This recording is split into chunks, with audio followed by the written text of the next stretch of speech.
and welcome back to After the Mic Drops, the podcast where we explore the artists who changed music forever.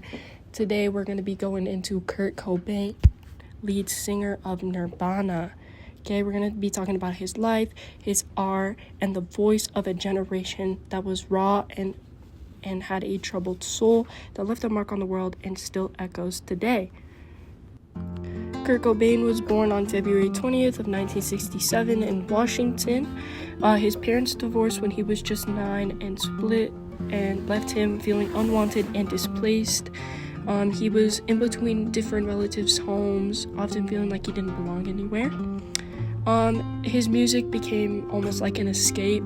He was obsessed with bands like the Beatles, and he liked the rebellion, the honesty, and it grew into a good foundation for his own music career that was just up ahead. So Kurt was pretty sensitive. He was very emotional. He was very emotionally intelligent and in touch with his feelings. He did struggle with mental health and chronic pain, later drug addiction, and these personal struggles were not hidden in his music. He really liked to open up about it. Every scream, every lyric, every riff, everything was just him and his rawness and his honesty. When he met Courtney Love, the two formed a really good relationship. They got married in 1992, and they had a daughter, Frances Bean Cobain. Kurt loved her a lot, and she became a rare point of light.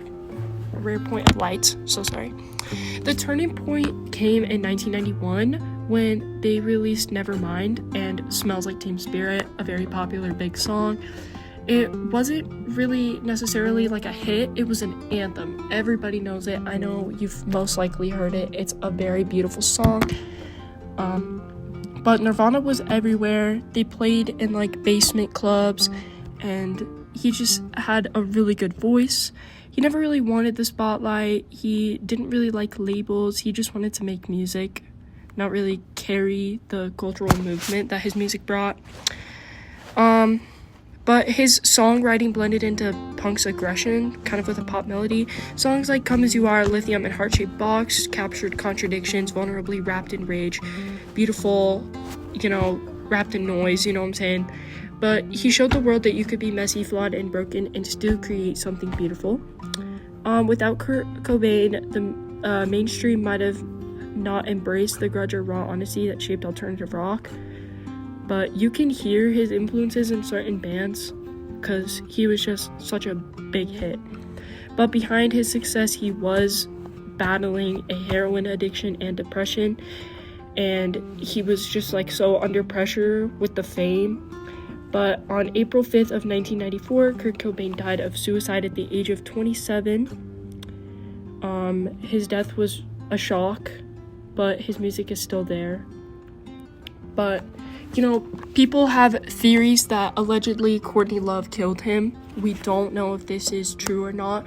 These are all just theories that fans have made up over the years since he died. But his death was ruled as a suicide, but some people do think that Courtney Love killed him. You can decide that on your own.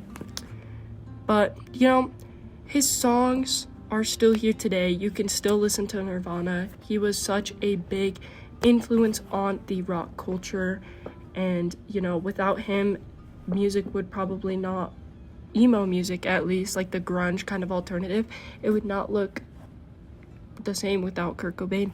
So thank you for listening. I hope I didn't bore you too much. Tune in for next episode. We're going to be talking about Jeff Buckley. I have a guest coming up on the podcast too. Let me know what you guys think of this one, what I can do differently to improve. And anyways, that's what happened after the mic dropped.